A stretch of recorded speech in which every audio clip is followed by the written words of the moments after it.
In this penultimate issue, Father Vieri fights the demons inside Santiago to discover what it is that caused him to be possessed in the first place. Meanwhile, Maria decides to take the fight back to Legion. We're going to talk about it all in our review of The Devil That Wears My Face number 5 from Mad Cave Studios. See you in 3.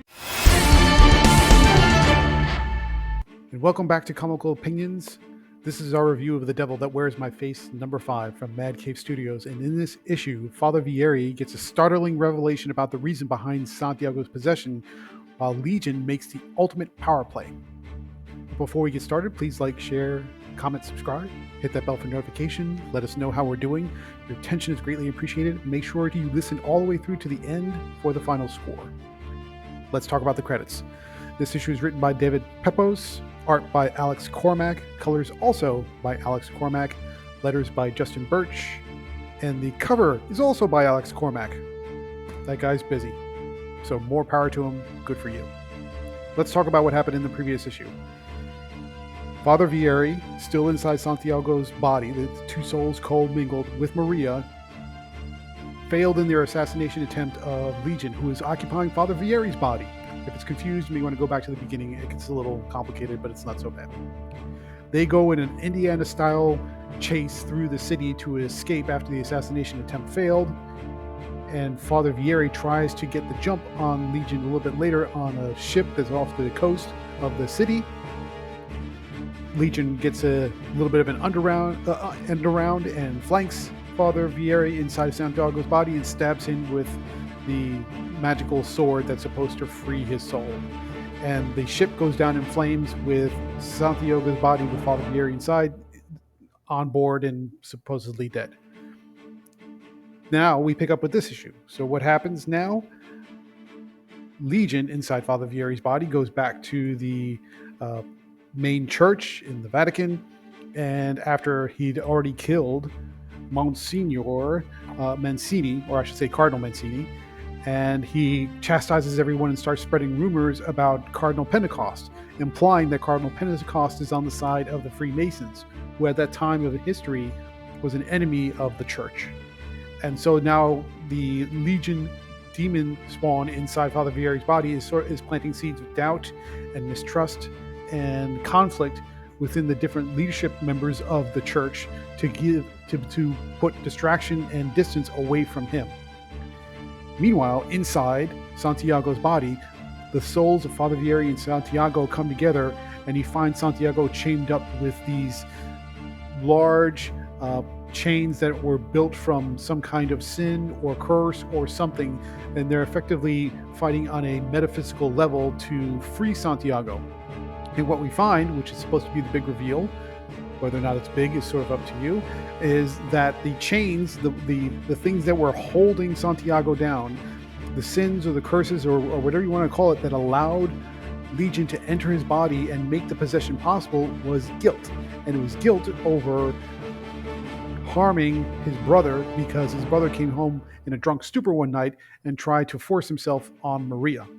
So it wasn't necessarily that he committed some kind of major sin in the traditional sense or some major crime. It was his guilt over harming his brother, running him through with the sword because his brother tried to force himself on Maria.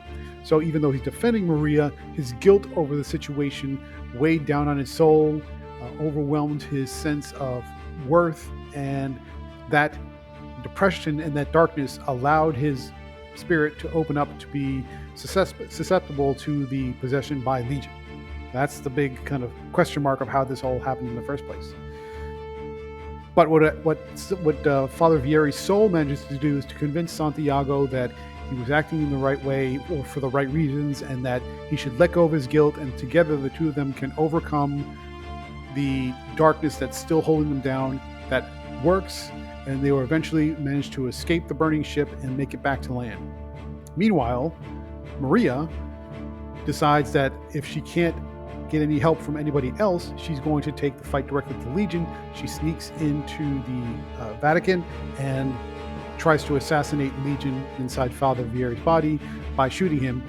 She's captured by the guards, and it seems like everything is lost, at least from that perspective.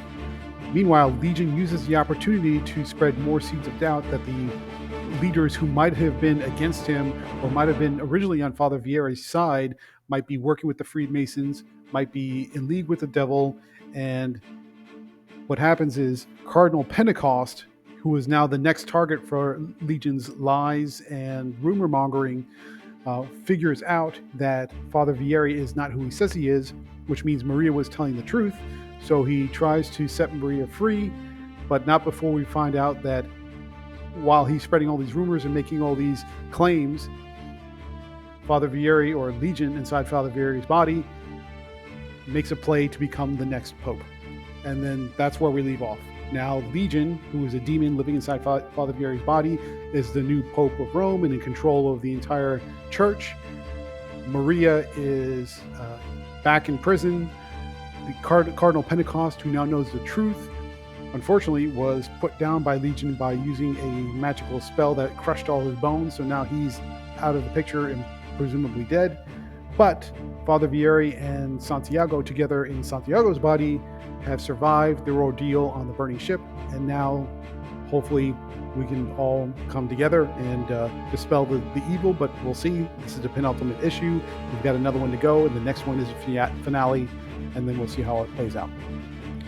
Wow, that's a lot of stuff happening. I mean, that's a really, really a lot of stuff happening. So that's, really got to pay attention. You don't have to quite take notes, but it's a lot to take in.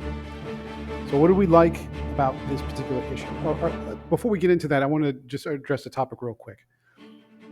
So much of this particular story relies upon understanding of the church of that period, understanding how souls work, understanding how faith works, understanding how God works and demons and souls and all that kind of good stuff. Just for point of clarification, just interesting factoid, if you want to call it that, is this is very much a fictional story. From a biblical perspective and from a faith and a church perspective, that's not how souls work.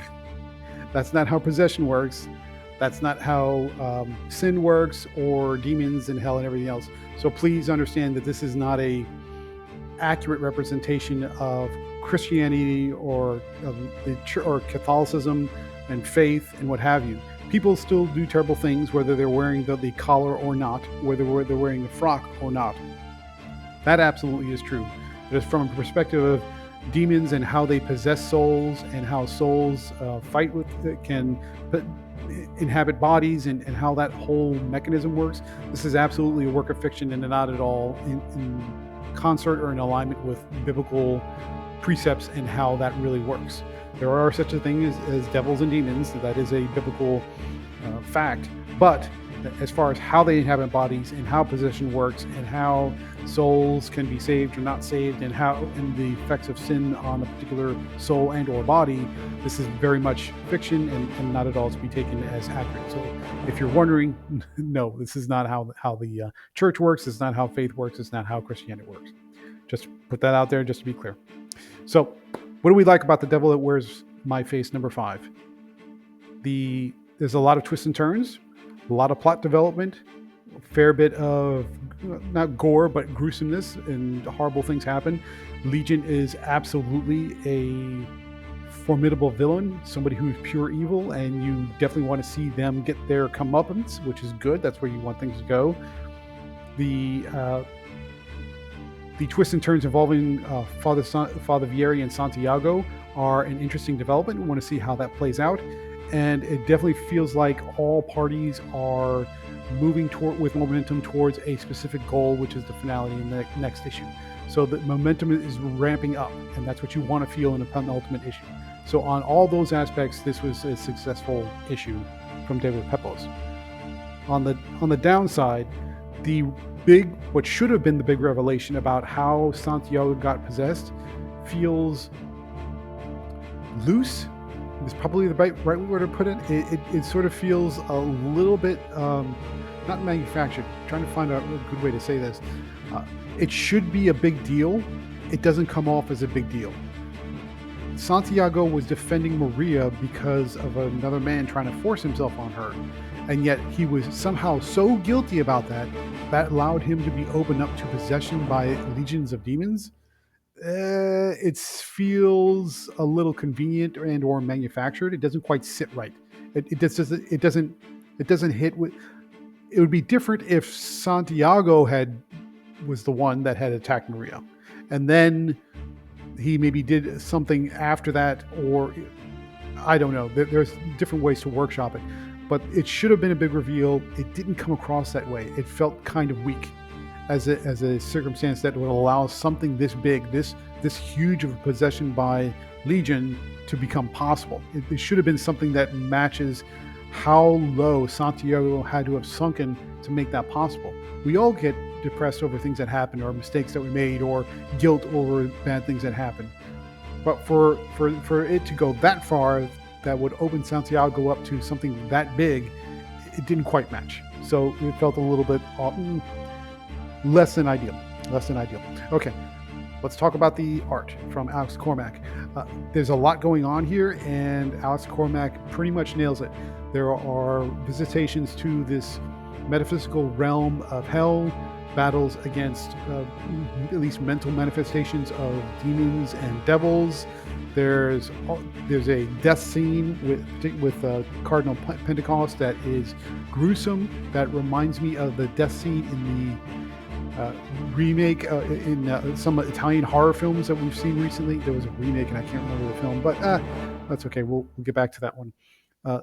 Suspiria, that was it. The remake of Suspiria, there's a death scene in there in the dancing hall, and this felt a lot like that. So maybe there was some inspiration, maybe not. But either way, Cormac does a great job with this particular issue in giving you all kinds of plot developments and keeping it all very visually interesting, especially when some of it's in the physical world and some of it is in the metaphysical world.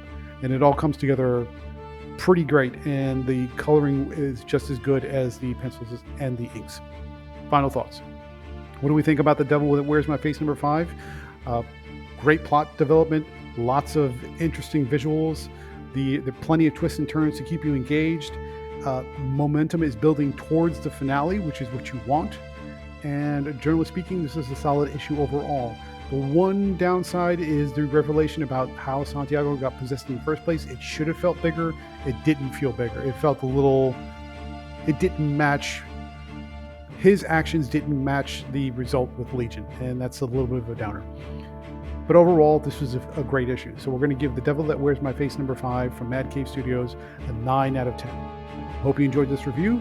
Please stay tuned through the outro for the next one.